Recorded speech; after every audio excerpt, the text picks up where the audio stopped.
यानंतर कार्यक्रमाचे मुख्य वक्ते माननीय अविनाश पाटील सर यांना विनंती करतो की त्यांनी आपलं मनोगत व्यक्त करावं.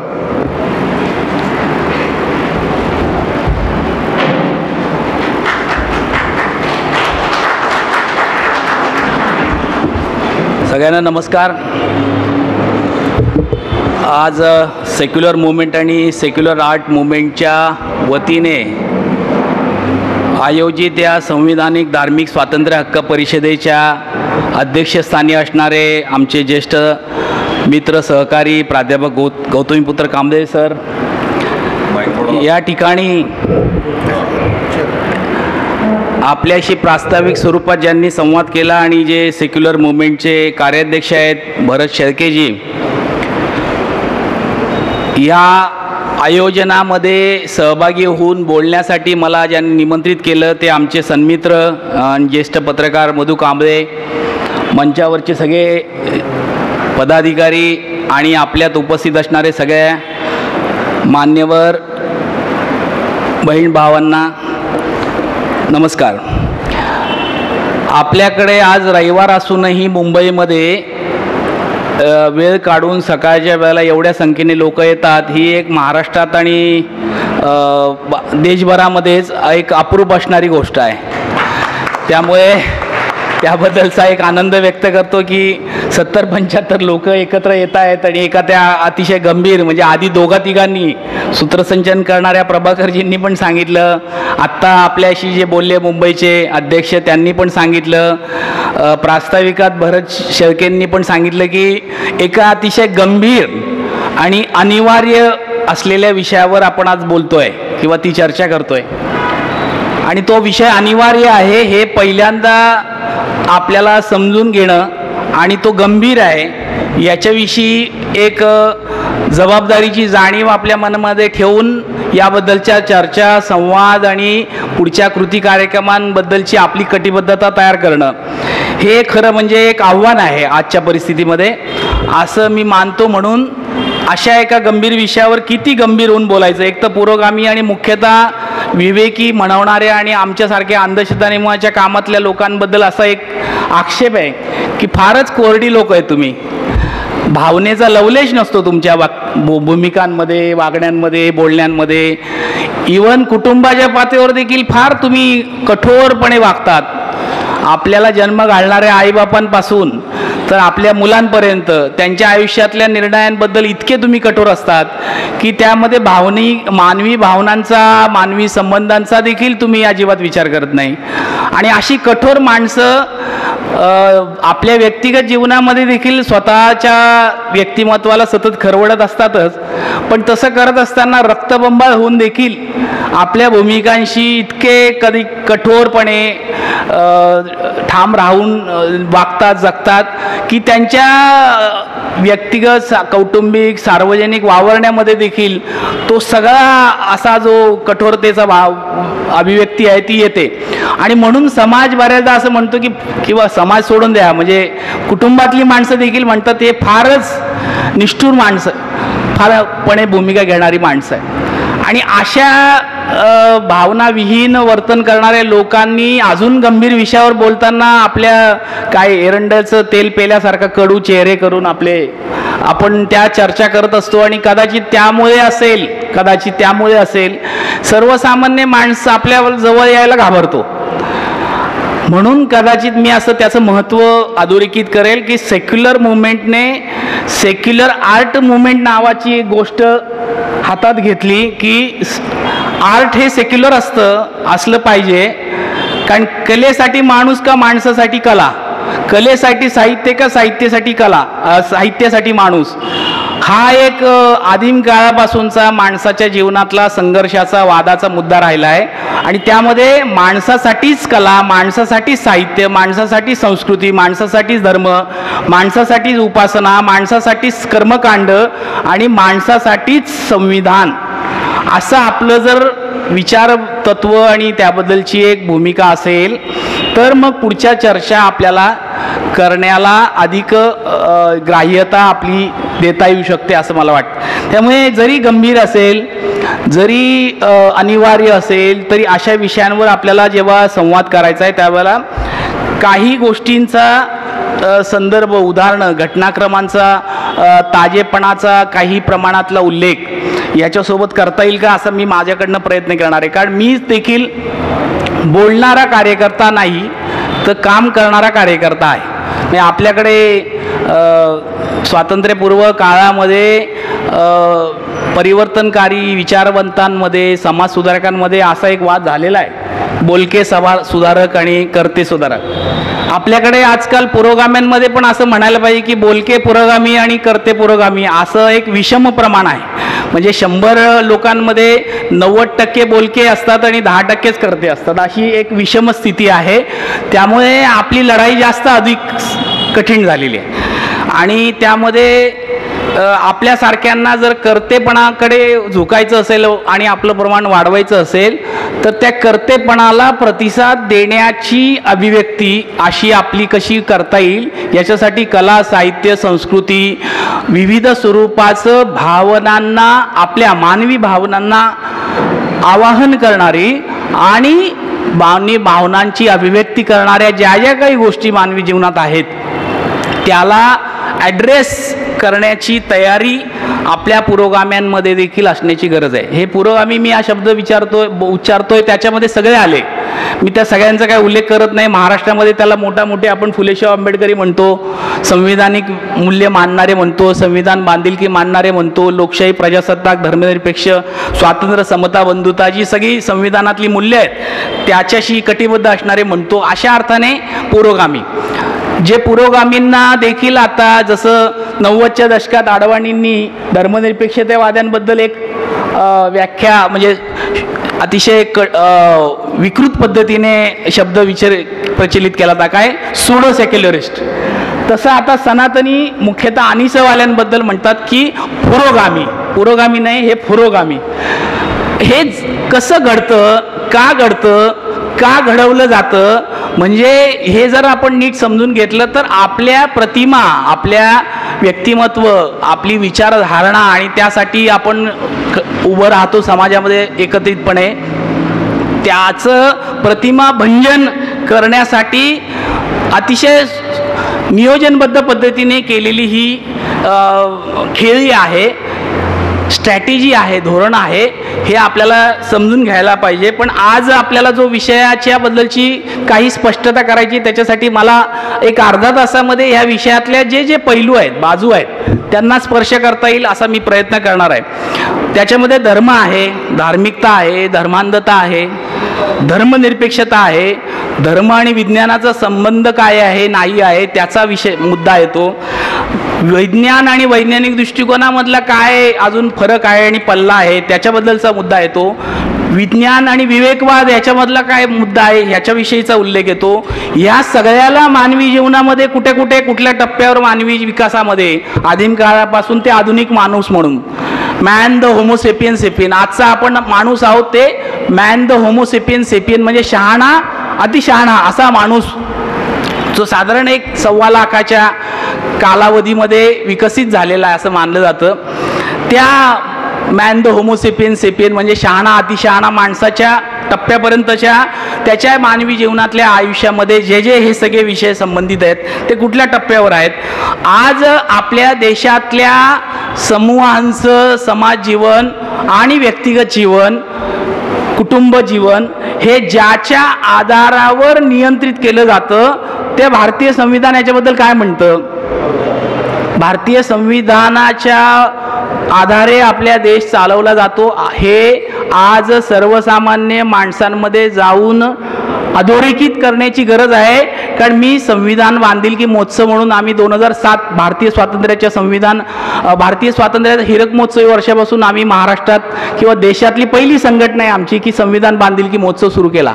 आणि तेव्हापासून मी याच्याबद्दल महाराष्ट्रात आणि महाराष्ट्राच्या बाहेर ज्या वेगवेगळ्या जनसमूहांशी संवाद करायला जातो संविधानाबद्दल त्या सगळ्यांमध्ये जेव्हा विचारलं जातं की या देशाचा कारभार कुठल्या धर्माच्या आधारावर चालतो असा एक क्वेश्चन जेव्हा विचारला जातो त्यावेळेला जो समुदाय समोर बहुसंख्याक धर्माचा असतो त्या धर्माच्या आधारावर आपल्या समाज देशाचं नियमन होतं, अशा स्वरूपाची एक भाबडी किंवा अपुरी अज्ञानावर आधारित अशा स्वरूपाची समाज आज सर्वसामान्य जनसमूहांमध्ये आहे.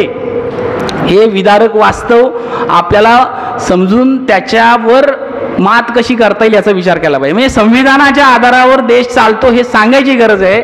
आणि त्या संविधानाला अभिप्रेत असणारं जे काही मानवी जीवनाच्या मार्गक्रमणाचं मूल्य आहे त्याच्याविषयी ते सांगत असताना आजचा जो आपला परिषदेचा विषय आहे मुख्य गाभा की धार्मिकता आणि धार्मिकतेच्या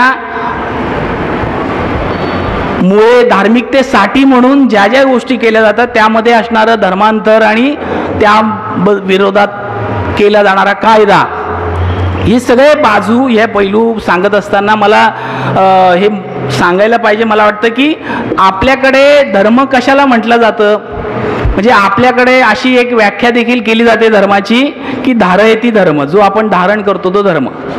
काय काय धारण करतो, मग आपल्या आजच्या जीवनामधलं सगळं धारण करण्यासाठीचे नियमन मी जे म्हटलं ते आपला संविधान करतं. तर आपला धर्म आजचा संविधान असलं पाहिजे हे सांगावं लागतं. पण अजून ते समजून घेण्याचं आकलन आपण समाजामध्ये तयार करू शकलो नाही. 75 वर्षात 2025ला आपल्या भारतीय संविधानाला 75 वर्ष पूर्ण होत आहेत. मग हे 75 वर्षाच्या टप्प्यावर आपल्याला हे आव्हान आहे की भारतीय संविधानाच्या आधारावर या देशाचा कारभार चालतो. व्यक्तीचं, कुटुंबाचं, समूहांचं, समाजाचं आणि अख्ख्या देशाचं सगळा कारभार, नियमन, त्याचे जे काही दैनंदिन जीवनाचे व्यवहार, जन्मापासून मृत्यूपर्यंतच्या सर्व गोष्टींवर भारतीय संविधानाच्या आधारावरच नियमन केलं जातं हे सांगण्याची गरज आहे, हे बिंबवण्याची गरज आहे. इथपासून त्याची सुरुवात आपल्याला करावी लागणार आहे.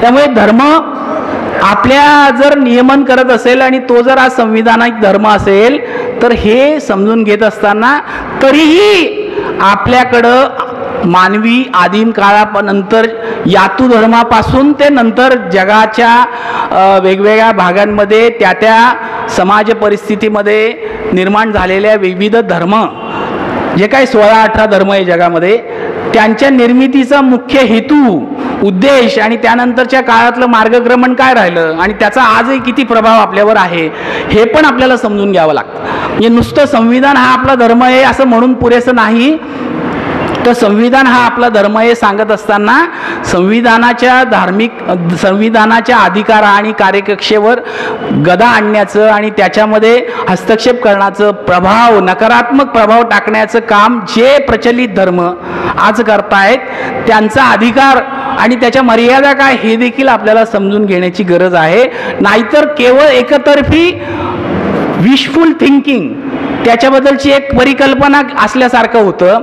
त्यामुळे केवळ आपण संविधान देशाचा कारभार चालतो सांगून पुरेसं नाही, तर संविधानाच्या आधारावर देशाचा कारभार चालवण्यासाठी 75 वर्षांनंतर देखील आपल्या यामध्ये अडथळा आणणाऱ्या ज्या गोष्टी आहेत त्यामध्ये धर्माच्या आधारावर हस्तक्षेप केल्या जाणाऱ्या गोष्टी, त्यामध्ये मग धर्मांतरांच्या विरोधी कायदा करण्यापासून तर लव जिहाद आणि हमारा धर्म खतरे में अशा स्वरूपाच्या हाकाटी देण्यापर्यंतच्या अनेक गोष्टी आपल्याला विचारात घ्याव्या लागतात आणि त्याबद्दल आपल्या भूमिका देखील स्पष्ट कराव्या लागतात. त्या करण्यासाठी म्हणून या चर्चा व्हायला पाहिजे. माझ्या मते आम्ही अंधश्रद्धा नियमामध्ये सांगत आलो, कारण अंधश्रद्धा म्हटली की धर्मश्रद्धेचा भाग म्हणूनच त्याच्याकडे आजही बघितलं जातं. धर्मश्रद्धेच्या आधारावरच अंधश्रद्धेची चर्चा करावी लागते, कारण अंधश्रद्धा काय अशी आकाशातनं येत नाही. तर धर्माच्या संबंधातल्या ज्या काही आपल्या भावना आहेत, ज्या गृहीतक आहेत, त्याबद्दलच्या ज्या काही आस्था आहेत आणि त्याविषयीच्या ज्या काही आतापर्यंत चालत आलेल्या रूढी, प्रथा, परंपरा, कर्मकांड, उपासना पद्धती आहेत, पारलौकिक कल्याण म्हणजे धर्म काय देतं, 3 गोष्टींचा दावा धर्म करतं. एक तर सत्य काय हे सांगण्याचा दावा करतो, त्याला आता चॅलेंज झालेला आहे. सत्य काय सांगायचं काम आता 450-450 वर्षातनं विज्ञान, वैज्ञानिक दृष्टिकोन, विवेकवाद याच्या आधारावर जगभरातल्या मानवी समूहांनी सिद्ध केलं आहे की धर्माचा तो अधिकार नाही. धर्माच्या पेक्षा सत्य सांगण्याचा अधिकार भौगोलिक भौतिक या ज्या काही गोष्टी आहेत त्या भौतिक आधारांवरच आणि त्याच्यासाठीच्या निकषांच्या कसोटीवर जे सिद्ध होतं ते सत्य आपल्याला समोर स्वीकारलं पाहिजे आणि पुढे नेलं पाहिजे. त्यामुळे धर्माचा तो अधिकार आज मान्य केला जाऊ शकत नाही. दुसरं जे धर्माचा अधिकार सांगितला जातो तो आहे की पारलौकिक कल्याण. पारलौकिक कल्याणासाठी मग येतं पूर्वजन्म, पुनर्जन्म, पाप, पुण्य, स्वर्ग, नरक, आत्मा, पुनर्जन्म, या सगळ्या संकल्पना त्याच्यामधल्या येतात आणि ज्याच्याबद्दल देखील आज आक्षेप आहेत, आरोप आहेत, आव्हान आहे आणि प्रचंड स्वरूपाचा वादविवादाचा गदारोळ आहे. म्हणजे आज एका बाजूला त्याच्या या सगळ्या पारलौकिक कल्याणांच्या म्हणजे आपल्याकडे भारतीय मानसिकता तर दोन गोष्टींच्यावर प्रचंड अवलंबून आहे किंवा विसंबलेली आहे किंवा प्रभावित आहे. त्यामध्ये एक मुक्ती आणि त्याग. हे मुक्तीसाठी काय सगळं करायची गरज आहे आणि त्या आपल्या जीवनामध्ये आपण त्यागी असलं पाहिजे. या दोन संकल्पनांच्या भोवती सगळा हा आस्थेचा, श्रद्धेचा बाजार उभा राहिला आहे आणि त्यातनं पारलौकिक कल्याणाचं स्वप्न सर्वसामान्य माणसांना दाखवलं जातं आणि म्हणून त्यामध्ये मग आत्मा येतो, पुनर्जन्म येतो, पाप पुण्य येतात, स्वर्ग नरक येतात.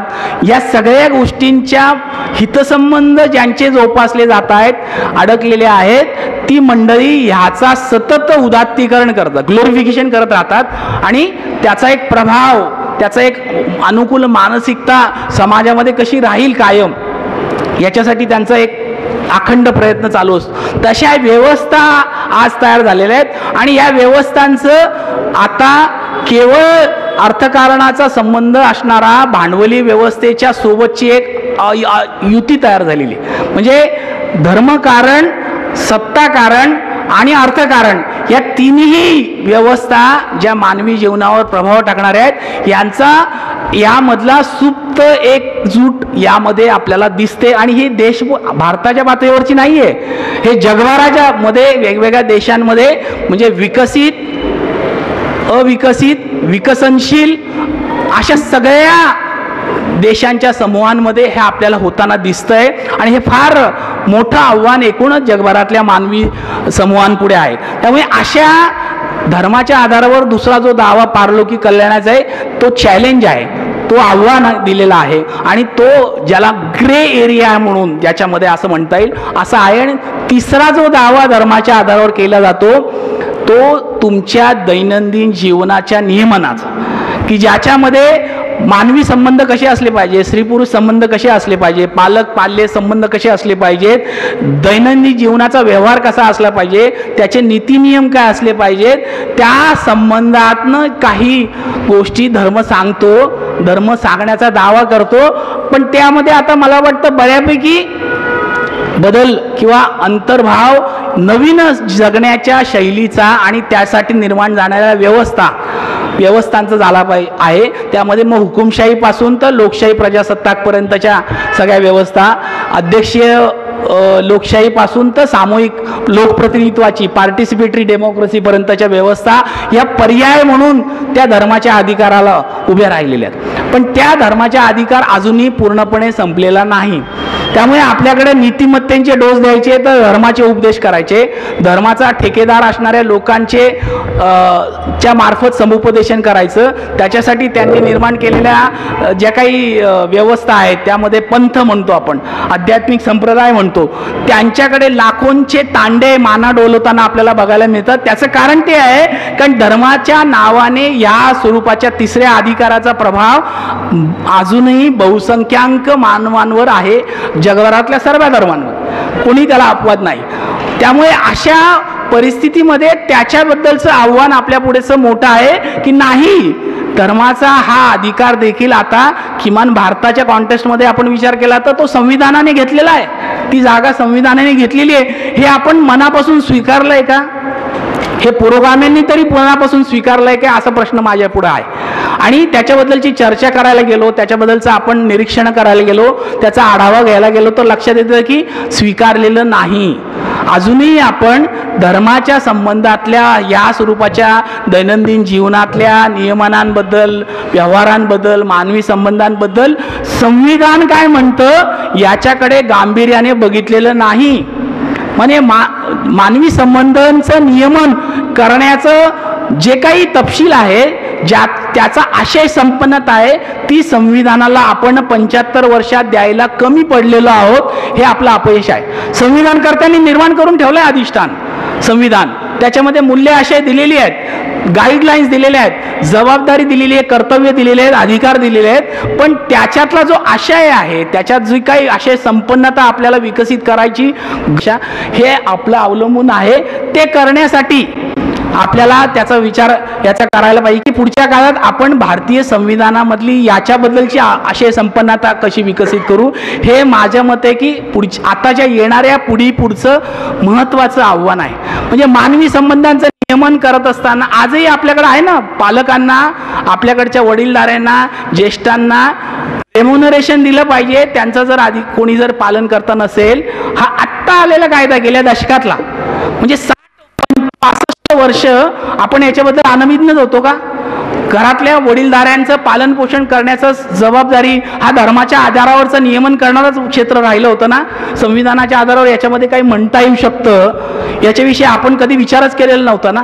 म्हणजे अशा पद्धतीने ज्याला आपण म्हणतो संविधानिक संसदीय कायद्याची निर्मितीच्या भाषेमध्ये की काही नवीन कायदे, सामाजिक सोशल जस्टिस देणारे, सामाजिक न्याय देणारे नवीन कायदे आणण्याची गरज आहे. आणि असलेल्या कायद्यांमध्ये ह्याच्याबद्दलची आशय संपन्नता वाढवून अमेंडमेंट करण्याची गरज आहे. अशा संविधानाच्या पुढचं ह्या स्वरूपाचा त्यामुळे धर्म जर हा अधिकार सांगत आला, मी जी 3 क्षेत्र महत्त्वाची सांगितली त्याच्याबद्दलचा चर्चा पुढच्या काळात आपल्याला करत राहावी लागेल. अंधश्रद्धा नियमामध्ये आम्हाला हे पहिल्यांदा याच मुद्द्याला फेस करावं लागतं की तुम्ही धर्म मानता की नाही, मानत असाल तर कुठला धर्म, मग त्याच्यामधलं काय तुम्हाला मान्य आहे, काय मान्य नाही.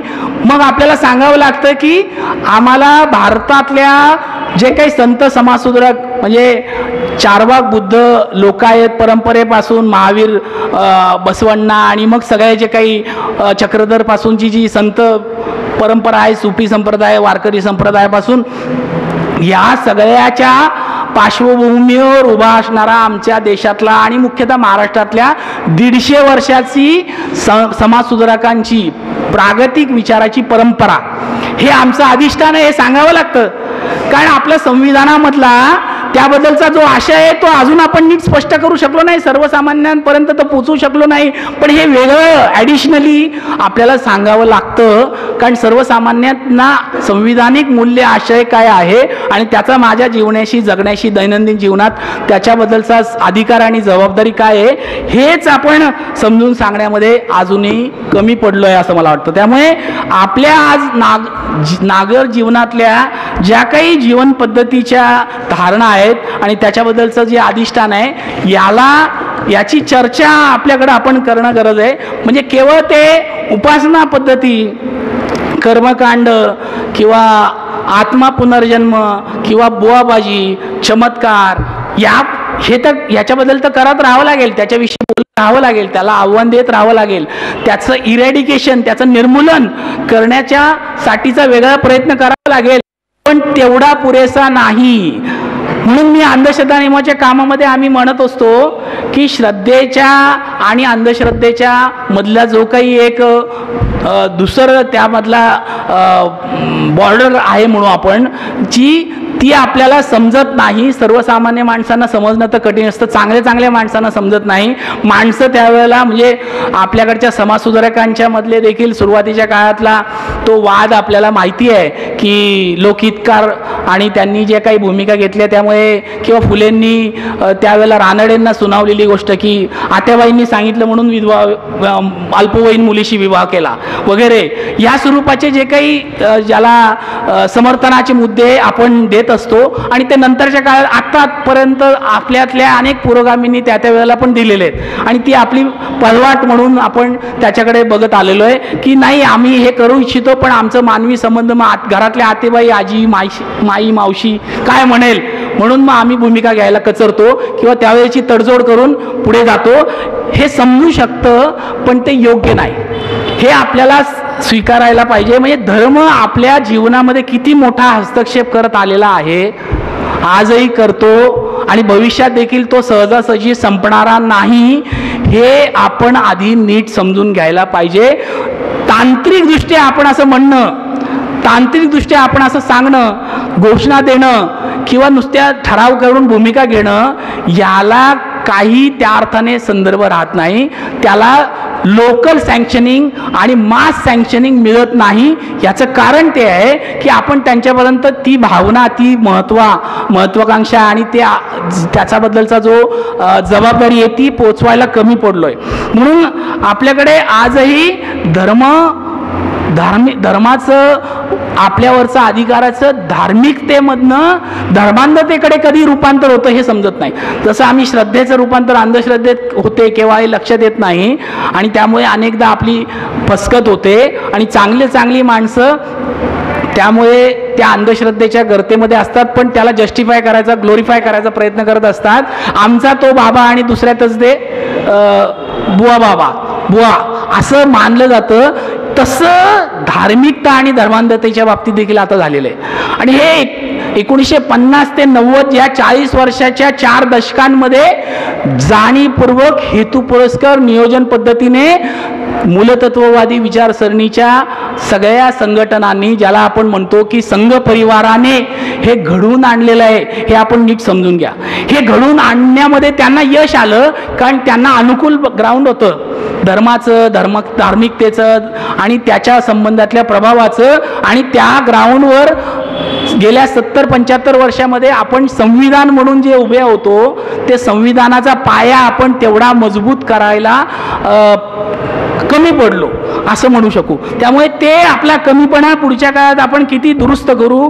आणि म्हणून धर्माचं, धार्मिकतेचं धर्माभिमानात आणि धार्मिक अस्मितेमध्ये आणि नंतर धार्मिक अहंकारामध्ये आणि त्या धार्मिक अहंकारातनं धार्मिक द्वेषामध्ये, इतरांच्या विद्वेषामध्ये आणि विकृततेकडे केव्हा रूपांतर झालं हे आपल्याला समजलं नाही. म्हणून आजही केवळ दलितांचे, वंचितांचे वाडे आणि वस्त्या गावकुसाच्या बाहेर असतात असं नाही, तर शहरामध्ये देखील हे आज कॉलन्यांमध्ये, अपार्टमेंटमध्ये घडतंय. आज बहुसंख्याक समूह त्या भागातला जो असतो, त्याशिवाय इतर अल्पसंख्याक समूहाला तिथं घर भाड्याने मिळणं, प्रॉपर्टी विकत देण्याची तयारी नसते आपल्यातल्याच लोकांची. हे पुरोगाम्यांना पण लागू आहे. आपण सो कॉल्ड पुरोगामी म्हणतो त्या सगळ्यांना पण लागू आहे. म्हणून बोलके आणि कृतिशील याच्यामध्ये आपण फरक करून त्यामध्ये आपल्याला स्वतःला करेक्ट कसं करत जाता येईल पुढच्या काळात याच्या विचार केला पाहिजे. त्यामुळे धार्मिकतेचा, धार्मिक अहंकारामध्ये, धार्मिक विद्वेषामध्ये आपलं रूपांतर आपल्या वर्तनामध्ये, व्यवहारामध्ये, विचारामध्ये रूपांतर झालेलं आहे का हे आपण तपासायची गरज आहे. आणि हे झालेलं आहे हे आपल्या सभोवतालच्या, म्हणजे कदाचित व्यक्तिगत आपण ते मान्य करत नसू, पण व्यक्ती स्वातंत्र्याच्या नावाखाली कुटुंबामध्ये घडतंय, आपल्या समूहामध्ये, मित्रपरिवार, नातेवाईक मध्ये घडतंय, आपण ज्या क्षेत्रात काम करतो त्या क्षेत्रामध्ये, व्यवसायाच्या कामामध्ये ते घडतंय आणि समाजामध्ये पण ते घडतंय. हे वास्तव अत्यंत विदारक आहे आणि ते इथपर्यंतच आपण सहन करू शकतो जोपर्यंत आपल्या घरात ते घडतं. त्याची आग आपल्या घरामध्ये लागत नाही, त्याचा वणवा आपल्या घरापर्यंत येत नाही, तोपर्यंत आपण बघायची भूमिका घेतोय. पण हे कधी ना कधी आपल्यापर्यंत येणार आहे. आपल्या दरवाजाशी ते उभं आहे. ते केव्हा आपल्या घरामध्ये येईल हे आज आपल्याला सांगता येणार नाही. ते आपल्या हातात राहिलेलं नाही. त्यामुळे अशा धर्मांधतेच्या, अशा धार्मिक विद्वेषाच्या वातावरणामध्ये आपल्याला भूमिका नीट घ्यायची आहे, सुस्पष्ट करायची आहे. आणि त्याच्यासाठी आपल्या देखील धोरणांचा, आपल्या नीतींचा आणि आपल्या कार्यक्रमांचा आपल्याला विचार करायचा. त्यामुळे धार्मिकतेचं आता रूपांतर धर्मांधतेमध्ये गेल्या 4 दशकाच्या नियोजनबद्ध प्रयत्नातनं झालेलं असलं तरी त्याला आव्हान देता येणार नाही असं नाही आहे. त्याला आव्हान देण्यासाठी आपल्याकडे, मी पुन्हा संविधानाकडे जाईल की संविधानाने अतिशय प्रभावी अशा स्वरूपाचं अधिष्ठान आपल्याला दिलंय. संविधानाचं याबद्दलचं काय म्हणणं आहे, म्हणजे आत्ता भरत शेळकेजींनी ज्या 17, 18, 19 कलमांचा संविधानातला उल्लेख केला, त्याच्यानंतरची कलम आहे 25, 26, 27. काय म्हणतात ती धार्मिक स्वातंत्र्य देतात आपल्याला भारतीय नागरिक. म्हणजे माझ्यासाठी पुन्हा हा मुद्दा, हा शब्द उल्लेख आला म्हणून त्याच्याबद्दल 1-2 वाक्य सांगतो की आपल्याला भारत देश म्हणून, राष्ट्र म्हणून, संविधानिक राष्ट्र म्हणून, संविधानिक लोकशाही प्रजासत्ताक राष्ट्र म्हणून, राष्ट्रीय एकात्मता म्हणून आणि राष्ट्रीय स्वरूपाची ज्याला म्हणू की राष्ट्रीयता म्हणून आपल्याला हे आधी समजून घ्यायला पाहिजे की आपण कोण आहोत. आपण भारतीय आहोत. आपण भारतीय आहोत, तर त्यामुळे पुन्हा आपण ज्याच्यामध्ये आपण कुठल्या राज्याचे आहेत, भाषेचे आहेत, प्रदेशाचे आहेत, धर्माचे आहेत, जातीचे आहेत, पोटजातीचे आहेत, याच्यामध्ये आपण जातो आणि त्याच्यामध्ये अजून अडकलेलो आहोत. त्याच्या पलीकडे जाऊन आपल्याला भारतीय संविधानाने दिलेली संकल्पना अजूनही आपण समजून घेतली नाही, ती आहे भारतीय नागरिक. भारतीय नागरिक ही संकल्पना जेवढे लवकर आपण समजून घेऊ तेवढं आपल्याला या सगळ्या ज्या अस्मितेचे किंवा विद्वेषाचे किंवा परस्पर द्वेषाचे जे काही निकष आहेत आपल्या मानवी जीवनातले, जे स्त्री पुरुष पासून तर वर्ण वर्ग पासून तर जात धर्म प्रदेश भाषा या स्वरूपाचे आहेत, या आधारावर आहेत, त्या सगळ्याच्या पलीकडे जाऊन आपल्याला राष्ट्र म्हणून उभं राहण्याची ताकद, राष्ट्र म्हणून उभं राहतानाच जगातला मानवी समूह म्हणून उभा राहण्याची वैश्विक नागरिक आणि भारतीय नागरिक अशा दोनच टर्मिनॉलॉजीमध्ये आपल्याला पुढच्या काळात कसं आपल्याला विकसित होता येईल याचा विचार करायची गरज आहे असं मला वाटतं. त्यामुळे भारतीय नागरिक ही संकल्पना पुढच्या, मी असं मानेल की भारतीय संविधानाला 75 वर्ष होत असताना पुढच्या 25 वर्षामध्ये तिकडे जो दुसरा अमृत काळाचा कार्यक्रम चालू आहे तो चालू द्या, त्यांना काय चालवायचं आहे, पण आपला अमृत काळाचा कार्यक्रम काय आहे, तर माझ्यासाठी असं वाटतं की भारतीय संविधान समजून घेणं, मूल्य असे समजून घेणं, भारतीय संविधानाला अभिप्रेत असणाऱ्या कर्तव्य जबाबदाऱ्या या समजून घेणं आणि त्यामधल्या संकल्पना या अंगीकारणं आणि कृतिशील करणं, त्यामधली बेसिक महत्त्वाची पायाभूत संकल्पना आहे भारतीय नागरिकत्व. ते समजून घेण्याचा कार्यक्रम हा आपल्या भारतीय संविधानाच्या 75 पासून ते शतकोत्तरीपर्यंत वाटचालीतला महत्त्वाचा अजेंडा असला पाहिजे. तर आपण या सगळ्या आलंबनातनं, या सगळ्याच निगेटिव्हिटीतनं, या नकारात्मकतेच्या प्रभावातनं बाहेर पडायला आणि पुन्हा उभं राहायला, संविधानिक अधिष्ठानाच्या आधारे उभं राहायला आपल्याला शक्य होणार आहे. संविधानाचं 25वे कलम आपल्याला हे स्वातंत्र्य देतं, धार्मिक स्वातंत्र्य देतं. धार्मिक स्वातंत्र्य देतं याचा अर्थ कुठला धर्म पालन करायचा, कुठल्या देवाची उपासना किंवा कुठल्या ईश्वराची किंवा गॉडची किंवा अल्लाची किंवा प्रेषिताची उपासना करायची, हे स्वातंत्र्य पूर्णपणे भारतीय नागरिक म्हणून आपल्याला भारतीय संविधान देतं. हे आपल्याला अनेकांना अजूनही माहिती नाही. मला हे 100% माहिती आहे किंवा अनुभव आहे की आपल्या देशातल्या शिक्षित उच्चपदस्य म्हणजे जाऊ द्या, सोडून द्या, आपल्याकडं आकडेवारीमध्ये बोलायचं तर आपल्यातला जो 20%, 22% का 25% समुदाय जो नोकरीमध्ये आहे, सुरक्षित संघटित स्वरूपाच्या क्षेत्रात आहे, त्यांना देखील भारतीय संविधानाचं पुस्तक त्यातल्या 50% पेक्षा जास्त लोकांनी पाहिलं देखील नाही. काळं का गोरं आहे, वाचायचं लांब राहिलं आणि वाचून त्याच्यातलं हे समजून घेण्याचं अजून लांब राहिलं. म्हणून हा मोठा अजेंडा आहे आपल्या पुढं.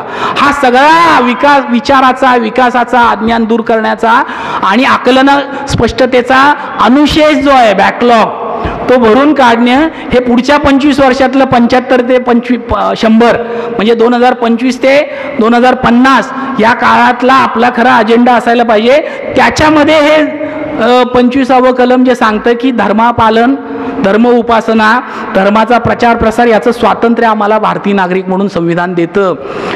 हे स्वातंत्र्य आपल्याला देत असताना याच्या विरोधात, ह्या मूलभूत अधिकार, नागरिकत्वाच्या मूलभूत अधिकाराच्या विरोधातला कायदा होऊच कस काय शकतो आणि झालाच कस काय 6-7 राज्यांमध्ये. म्हणजे एकही आपल्या कायदे मंडळातल्या म्हणजे संसदेमध्ये बसणाऱ्या सभागृहातल्या सदस्याच्या डोक्यात प्रकाश पडला नाही याच्याबद्दल. त्याला काही समजलं नाही समजलं. माझं म्हणणं हेच आहे की नाही समजलेलं त्यांना माहितीच नाही आहे कशात काय करतोय आपण आणि कुठल्या गोष्टीला मान्यता देतोय. म्हणजे हे संसदेतल्या सभागृहातल्या सदस्यांच्या ज्यांच्या अधिकाराच्या आणि नैतिक वर्तनाच्या जबाबदारीबद्दलचा प्रश्नचिन्ह आहे. तसं ज्या राज्यांमध्ये हे कायदे झाले त्या राज्यांमधल्या देखील सभागृहातल्या लोकप्रतिनिधींच्या सभागृहातल्या सदस्यांच्या याबद्दलच्या स्पष्टतेचे मुख्य गंभीर प्रश्न आहेत. की त्यांनाही समजलं नाही मूलभूत भारतीय नागरिकत्वाच्या मूलभूत अधिकाराच्या विरोधात जाणारा हा कायदा आहे आणि असा कायदा करू शकत नाही. बरं, त्यांना नाही समजलं, न्यायव्यवस्थेतले आपल्याकडे इतके PIL जनहितवाचे वीर आहेत ना, जनहित याचिका वीर, अनेक वकील आहेत, अनेक निवृत्त न्यायाधीश आहेत, यांच्यापैकी देखील कोणी काय विचार नाही केला किंवा आवाज नाही उठवला. म्हणजे ज्या ज्या राज्यांमध्ये हे कायदे झाले त्या राज्यांमधल्या काही प्रागतिक विचाराच्या छोट्या मोठ्या ताकद असणाऱ्या संघटनांनी भूमिका घेतलेल्या आहेत, मला माहिती आहे. पण त्यांचा आवाज इतका क्षीण आहे आणि त्यांचा प्रभावच पडत नाही समाजावर, कायदे मंडळावर पडणं तर लांबच राहिले. कारण आपल्याकडे अशी मानसिकता पुरोगामींमधली आहे, नकारात्मक मानसिकता, की सत्तेमधले जर संविधान विरोधी विचाराचे, मूलतत्व विचारी, संघ विचाराचे, मानववादी विचाराचे असतील तर आम्ही का म्हणून जायचं त्यांच्याकडे आमचे कायदे करा आणि विरोध करायला. हे आपल्या पुन्हा संविधानिक आकलनाचा नकारात्मक दृष्टिकोन आहे. कारण कायदे मंडळ हे जर लोकप्रतिनिधींच्या सहभागाने होत असेल आणि लोकप्रतिनिधी हे जर पार्टिसिपेटरी डेमोक्रेसीचं प्रतिनिधित्व करणारे म्हणून तिथं गेलेले असतील तर त्यांच्या गचंड्या पकडून त्यांना विचारलं पाहिजे जाब की तुम्ही का केला हा कायदा आणि तुमची जबाबदारी आहे की नाही. पण आपल्या पुरोगामी म्हणजे महाराष्ट्राच्या विधिमंडळाच्या अधिवेशनांना गेली 25 वर्ष एखाद दुसरा अपवाद सोडला 2-3 तर नियमितपणे जाणारा मी कार्यकर्ता आहे. आणि मी अनुभवलेलं आहे की युतीचं सरकार 95 मध्ये होतं, भाजप सेना, मनोहर जोशी मुख्यमंत्री होते, नंतर राणे झाले, त्याच्यानंतर पुन्हा जे सरकार आलं फडणवीसांचं आणि आताचं सरकार, या काळामध्ये आपल्या पुरोगामी सगळ्या विचारधारा, पुरोगाम्यांमधल्या सगळ्या किती लोकांनी संसदीय पातळीवरच्या आपल्या हस्तक्षेपाचा प्रयत्न केला आहे. मी म्हणतो की अभ्यास करायला पाहिजे आपल्यातल्या अकॅडमिशियन्सने. 10% देखील नसेल, 10%. कारण काय, मुळातच मानसिकताच नकारात्मक आहे. कशा करता जायचं आम्ही त्यांच्याकडे, ते करणारच नाही.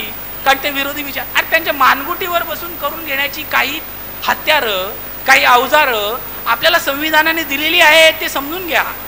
मी तर असं मानणारा कार्यकर्ता आहे. म्हणजे त्यासाठी संविधान साक्षरतेचं काम, कायदा विधी साक्षरतेचं काम करणारा मी कार्यकर्ता आहे आणि त्याच्या स्वरूपाचं फोरम मी चालवणारा कार्यकर्ता आहे. त्यामुळे माझं असं ठाम मत आहे की सगळेच प्रश्न काही जिंदाबाद मुर्दाबादने सुटत नाहीत.